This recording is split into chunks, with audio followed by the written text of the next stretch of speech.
안녕하세요. 까치살모입니다. 제가 저번 영상에서 KF-21 블록3를 개발하기 위해서는 8조 원이 들 거라고 이야기하니까 많은 분들이 놀라셨는데요. 솔직히 저는 이 사실에 대해서 많은 분들이 놀라는 것을 보고 오히려 더 놀랐습니다. 그럼 여러분은 KF-21 블록3를 개발하는데 얼마나 들어간다고 생각을 하신 건가요? 기본적으로 KF-21 블록3는 5세대 스텔스 전투기이고 5세대 스텔스 전투기를 개발하기 위해서는 각종 안테나나 여러 가지 장비들을 기체 내부로 통합하는 스텔스와 작업부터 해야 하고요. 그리고 내부 무장창도 만들어야 합니다. 이것만 개발해도 수조 원이 들어갑니다. 그리고 많은 분들이 이야기하는 2000파운드급 내부 무장창을 개발하기 위해서는 무조건 기체의 형상을 변경해야 합니다. 그런데 기체의 형상을 변경하면 어떤 문제가 생기는 줄 아세요? 2000시간 비행시험을 다시 해야 합니다.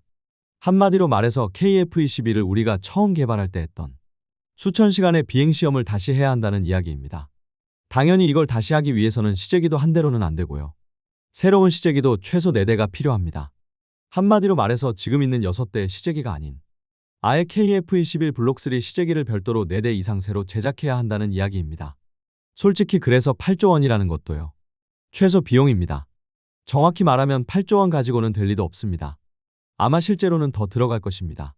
당장 지금 우리가 만드는 KF-21도 개발비는 대략 8조 원이라고 알려져 있지만요. 여기에 더해서 추가로 책정된 예산 중에는 공대공 미사일 등 KF-21 전투기용 무장 개발에 책정된 예산이 3조 원입니다. 한마디로 말해서 지금의 KF-21도 개발비가 그냥 8조 원이 아니라 8조 원 플러스 3조 원인 겁니다.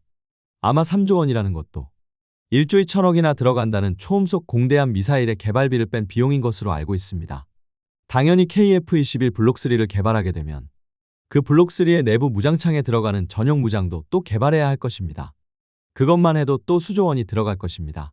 실제로 이런 점 때문에 원래 공군에서는 KF-21의 무장의 대부분을 미국에서 수입해오려 했던 것입니다. 쉽게 이야기해서 너무 돈이 많이 들기 때문에요. 그래서 처음에는 우리 KF-21을 위한 공대공 미사일의 개발 계획이 없었던 겁니다.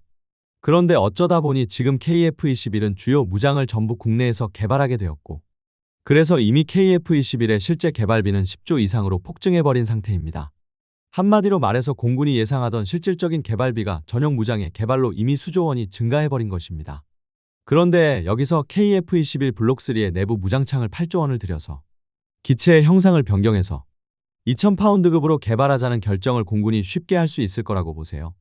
그런 결정을 쉽게 할 수 있겠냐고요. 그래서 공군은 여전히 망설이는 겁니다. 아마 이제는 이 결정은 절대로 공군이 하지는 못할 것입니다. 왜냐하면 KF-21의 개발비는 이미 실질적으로 수조 원이 증가를 했고 더 이상의 개발비 증가는 공군이 감당을 할 수가 없습니다.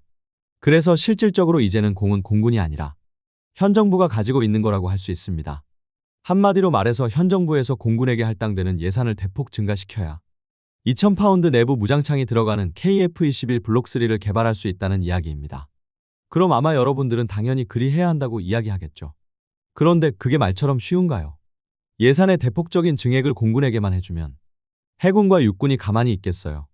그럼 당연히 해군과 육군의 예산도 대폭 증액해 주어야 합니다. 그래서 그게 쉬운 게 아닙니다. 정말 세상에는 말처럼 쉬운 게 없습니다. 그리고 저를 정말 짜증나게 하는 게 뭔지 아세요? 그놈의 KF-21 개발 방안 11개 항목이라던가 아니면 KF-21 EX 개발 방안 같은 걸 가지고 와서 우리는 이미 이렇게 개발하기로 했다라고 이야기하는 사람들입니다. 미안하지만요. 우리는 아직은 그렇게 개발하기로 한 적이 없어요. 그건 어디까지나 카이의 개발안이지 정부의 개발안이 아닙니다. 한마디로 말해서 카이의 희망사항입니다. 그리고 당연하지만 카이가 희망한다고 해서 다 되는 게 아니고요. 당장 전에 이런 일이 있었죠. 카이 사장이 FA-50을 바탕으로 FA-50의 기수 형상을 변경해서 1인승 전투기로 만든 F-50을 개발하겠다는 방안을 발표를 했고 그때도 저는 어디까지나 그건 카이의 희망사항이지 F-50 같은 기체는 개발하는데 너무 많은 비용이 들어서 실현 불가능하다고 이야기했습니다. 그래서 어떻게 되었습니까? 제 말대로 되었지 않습니까? 지금 카이는 불과 수백억 원의 예산으로 FA-50의 형상을 변경하지 않고 뒷좌석만 없앤 단자형 FA-50 모델을 개발하고 있습니다. 만일 카이 사장의 주장대로 기수 형상을 변경한 본격적인 1인승 전투기인 F-50을 개발하려고 했다면 수백억으로는 택도 없죠. 아마 그것보다 수십 배의 비용이 들어갔을 것입니다. 그래서 제가 기체의 형상을 변경하는 F-50의 개발은 개발비가 너무 많이 들어서 불가능하다고 이야기했던 것입니다. 전투기 기체의 형상을 변경한다는 건요. 결코 쉬운 게 아닙니다. 전투기의 기체의 형상을 변경한다는 건 거의 전투기를 다시 개발하는 거나 같기 때문입니다. 그리고 만일 카이의 주장처럼 KF-21 블록 3의 내부 무장창을 2000파운드급으로 개발하려고 하면 무조건 기체의 형상을 변경해야 하고, 그럼 정말 8조 원으로도 힘들 수가 있습니다. 그래서 제가 KF-21EX나 11개 개발 방안 같은 걸 싹 무시하는 겁니다. 누구나 꿈은 꿀 수 있습니다. 그런데 그 꿈이 항상 현실이 되는 게 아니고요. 당연히 카이는 KF-21EX라는 꿈은 꿀 수 있습니다. 그러나 그게 실제로 이루어질지는 여전히 미지수인 것입니다. 물론 저도 그리 되길 바라지만요. 항상 바라는 대로 되는 게 아니니까요. 그래서 지금 이 결정은 절대로 카이는 할 수도 없고요. 지금은 공군도 할 수 없습니다. 결론은 이제는 이 결정을 해야 하는 건 현 정부입니다. 그래서 지금은 카이의 KF-21EX 같은 게 아니라요. 저는 정부만 쳐다보고 있는 것입니다. 그리고 요즘 최근 들어서 우리 FA-52 미 해군 훈련기 사업에서 선택될 가능성이 아주 높다는 기사들이 계속 올라오더군요. 저는 그래서 솔직히 이 사업에 뭔가 변화가 있어서 이런 기사들이 올라오는 줄 알고 자세히 조사를 해봤습니다. 그러나 변한 건 없습니다. 결론은 미국의 보잉의 T-7이 보잉의 파업 등으로 인해서 공군에 대한 인도가 1년 지연되었다던가, 아니면 이탈리아의 M346은 그 성능이 떨어져서 미국 해군의 요구를 충족하지 못할 거라던가 하는 이야기를 하는데요. 그런데 그게 새로운 이야기가 아닙니다. 이미 오래전부터 알려져 있던 이야기이고 전혀 새로울 게 없는 이야기입니다. 그런데 최근 들어서 갑자기 이런 기사들이 계속 나오더군요. 결론은 뭔가 미 해군 훈련기 사업에 변화가 있는 게 아니고요. 이런 이야기도 결론은 증권가에서 나온 이야기를 그대로 그냥 기자들이 퍼와서 기사화한 것에 불과했습니다. 그럼 왜 이런 기사들이 갑자기 이 시기에 나왔느냐 하면요. 실은 카이의 실적이 별로 좋지 못합니다. 오히려 다른 방산업체들은 실적이 전년 대비 얼마가 올랐다는 기사들이 계속 나오는데요. 카이는 전년 대비 실적이 하락했습니다. 그래서 증권가에서 카이의 주식이 하락하는 걸 막기 위해서 이런 홍보성 기사를 내보내는 것 같았습니다. 당장 분명 우리가 미국 해군의 훈련기 사업에서 채택될 가능성이 높은 건 사실입니다. 그러나 그게 어제 오늘 일도 아니고요. 그리고 또 한 가지, 미 해군이 지금 당장 훈련기 사업자를 선정하는 것도 아닙니다. 미 해군은 내년인 2026년에 사업자를 선정하고 그리고 2027년에 계약을 하는 것으로 알고 있습니다. 한마디로 말해서 미 해군의 훈련기 사업에 뭔가 변화한 것도 없고요. 그리고 우리 FA-52 미 해군 훈련기로 선정될 가능성이 높았던 것도 어제 오늘 이야기가 아닙니다. 물론 지금은 우리 FA-52 미 해군의 훈련기로 선정될 가능성이 높기는 하지만요. 그렇다고 변수가 전혀 없는 것도 아닙니다. 지금 이 사업의 가장 큰 변수는 날마다 요구 조건을 변경하는 미 해군입니다. 미 해군은 처음에는 훈련기에 항공모함에 착함할 능력을 요구하더니 다음에는 터치앤고, 그러니까 항공모함에 바퀴만 대고 다시 날아오를 수만 있으면 된다고 했다가 지금은 터치앤고도 필요 없다고 합니다. 이것만이 아니라요. 미 해군은 훈련기의 요구 조건을 수시로 변경하고 있고 이게 가장 큰 변수입니다. 결론은 우리 FA-52 이 사업에서 유리한 이유 중에 하나가요. 기체의 가격은 후보들 중에서 가장 비싸지만 기체가 가장 튼튼하다는 장점이 FA-50에 있다는 것입니다. 보잉의 T-7은 복합재로 만들어진 것에 반해서 우리 FA-50은 기체를 금속으로 만들어서 후보 기체들 중에서 가장 튼튼합니다. 그래서 이것 때문에 미 해군이 우리 FA-50을 선호하는 건데요. 지금 미 해군의 요구 조건이 수시로 변경되고 있어서 어느 순간 미 해군이 요구 조건을 변경해서 우리의 장점을 상실할 수 있기 때문입니다. 그래서 이 사업에서 지금 가장 큰 변수는 바로 미 해군이 수시로 요구 조건을 변경하는 것이라고 할 수 있습니다. 그럼 미 해군은 왜 이러냐 할 수 있는데요. 미 해군이 이러는 건 어제 오늘의 일이 아닙니다. 미 해군은 훈련기 사업뿐만 아니라 다른 사업에서도 항상 이런 식이었습니다.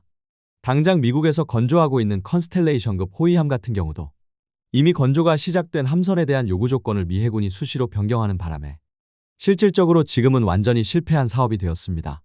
그렇기 때문에 미 해군이 요구 조건을 수시로 변경하는 건 어제 오늘 일이 아닙니다. 미 해군은 이런 식으로 해서 정말 많은 사업을 망쳐버렸죠. 그래서 이 사업에서는 바로 미 해군의 변덕이 가장 큰 변수입니다. 그리고 지금 우리는 바로 이런 변덕쟁이 미 해군을 상대해야 하는 것이고요. 당장 우리나라는 이런 훈련기 도입 사업 말고도 앞으로는 미 해군과 여러 가지 일을 같이 해야 한다는 게 문제이기도 하고요.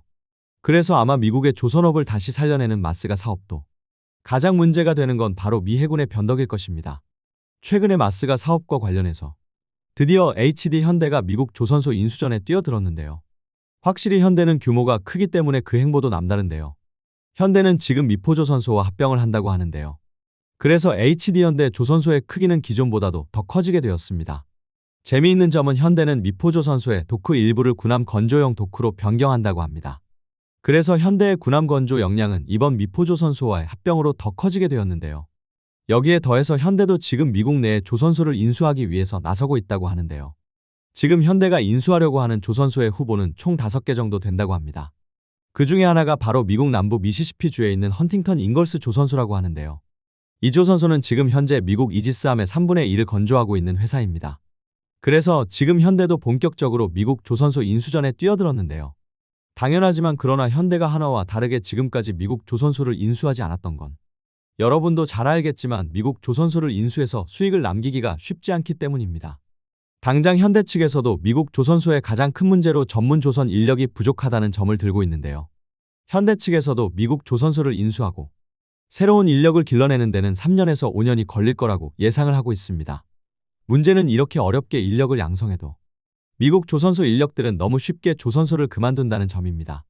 그래서 3년에서 5년이 걸려서 인력을 양성해도 이 인력이 언제든지 빠져나갈 수 있는 게 가장 큰 문제라고 생각을 하고 있습니다. 그래서 아무리 현대가 미국에서 3번째 안에 들 정도로 큰 조선소를 인수해도 여전히 미국이 원하는 함선 전부를 미국 현지에서 생산할 수 없기는 마찬가지입니다.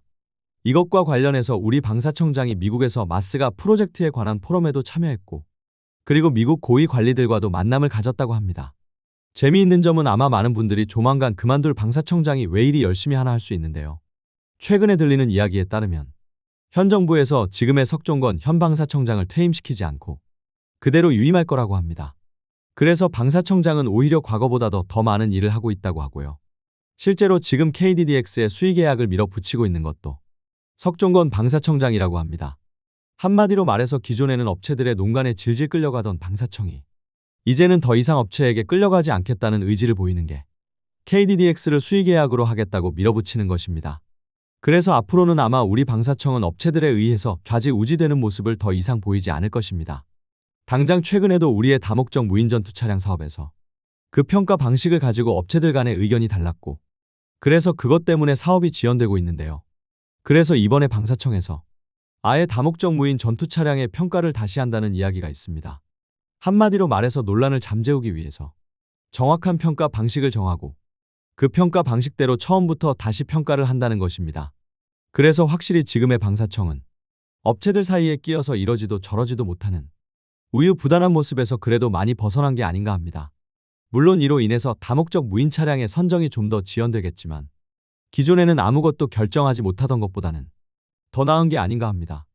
그리고 재미있는 점은 우리 방사청장이 미국의 포럼에 참여해서 한 말인데요. 쉽게 이야기해서 우리가 미국에 투자를 해서 미국의 조선소를 인수하고 미국의 조선소에서 군함을 건조해도 절대로 미국이 원하는 수량의 군함을 건조할 수 없다고 이야기했다는 점입니다. 당장 아무리 한화가 필리조선소에 7조 원을 투자한다고 발표를 했지만 아무리 필리조선소의 규모를 키우려 해도 앞에서 현대가 이야기한 것처럼 인력난 등 각종 문제로 미국에서 건조할 수 있는 함선의 수량은 한정적입니다. 그래서 이것과 관련해서 석종건 방사청장은 미국에게 몇 가지 제안을 하게 되는데요. 우선 한국이 각종 선박 부품을 우선적으로 공급받아야 한다고 했고요. 그리고 선박을 볼록 단위로 제조해서 미국에서 조립하는 방안, 아니면 보안 문제 등으로 중요한 전투체계만 미완성인 상태로 함선을 만들어서 미국에 보내서 미국에서 완성하는 방안, 마지막으로 아예 완벽하게 완성된 함선을 만들어서 미국에 보내는 방안까지 제안했다고 합니다. 네, 한마디로 말해서 반제품의 함선부터 시작해서 완전히 완성된 함선까지도 미국에 판매할 수 있게 해달라고 우리 방사청장이 요구를 한 것입니다. 물론 미국에서도 우리 방사청장이 제안하는 것에 이미 어느 정도 공감을 하고 있고요. 그래서 존스법 등을 개정해야 한다는 건 미국도 잘 알고 있습니다. 다만 당연히 미국이 우리 방사청장이 요구한 걸 전부 들어줄 리는 없고요. 아마 최대한 들어줄 수 있는 게 전투체계를 미완성인 상태로 미국에 보내서 완성하게 하는 게 아닐까 합니다. 당장 한화의 필리조선소에서도 새로운 함선을 수주했고 그 함선 중에는 LNG선도 있는데요. 당연히 미국은 LNG선을 건조할 능력이 없습니다. 당연히 한화의 필리조선소에서도 LNG선을 건조할 능력은 없습니다. 그래서 한화는 우리나라에서 LNG선을 건조하고 이걸 미국 필리조선소로 옮겨서 외장 공사를 마무리한다고 하기도 했습니다. 한마디로 석 방사청장이 이야기한 내용 중에 전투체계만 미완성인 상태로 만들어서 미국에 가지고 가서 완성을 한다는 방안을 실제로 적용하는 첫 사례가 바로 한화의 필리조선소에서의 LNG선 건조가 될 것입니다. 그래서 아마 우리가 미국에게 군함을 판매하는 방법 중에서 가장 많이 사용되는 방법이 바로 이 방법이 될 것입니다. 물론 완전히 완성된 군함을 건조해서 판매할 수 있으면 그게 가장 좋겠지만 현실적으로 미국이 그 정도까지 허락해 줄 리는 없다고 보고요. 그래서 실제로 미국이 최대한 들어줄 수 있는 방법이 전투체계만 미국에서 조립하는 방법일 거라고 생각을 합니다. 분명한 건 아무리 우리 조선소들이 미국에 대규모 투자를 하고 미국의 조선소를 인수해서 그 조선소를 확대해도 절대로 미국이 원하는 함선 전부를 미국에서 건조하는 건 불가능하다는 점입니다.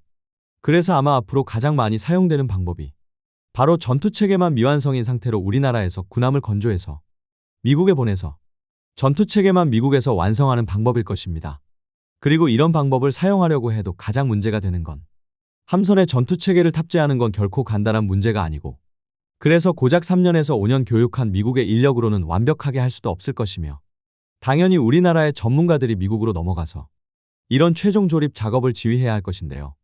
여러분도 알겠지만 바로 최근에 미국에서 공장을 건설하던 우리 인력들이 미국 이민 당국에 체포되는 일이 있었고 그래서 우리 조선업계들도 이 문제 때문에 고민이 많은 것으로 알고 있습니다.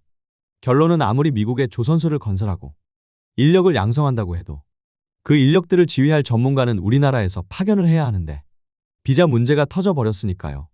그래서 우리 조선소들도 고민이 많은 것으로 알고 있습니다. 한마디로 말해서 미국에 대한 투자의 위험성을 미국 스스로가 올려버린 것이라고 할 수 있고 이건 자승자박이라고 밖에 말을 못하겠네요. 확실한 건 아무리 미국에 조선소를 건설해도 우리 전문가들이 없으면 아무것도 못한다는 건 변함없는 사실이라는 점입니다. 여러분이 보기에는 어때 보이나요? 결론은 자신들에게 투자를 해주라고 하는 것도 미국이고 그리고 우리나라에게 군함을 건조해달라는 것도 미국입니다. 그런데 지금 미국 스스로가 그 길을 막아버린 건데 정말 어이가 없는 일이 아닌가 합니다.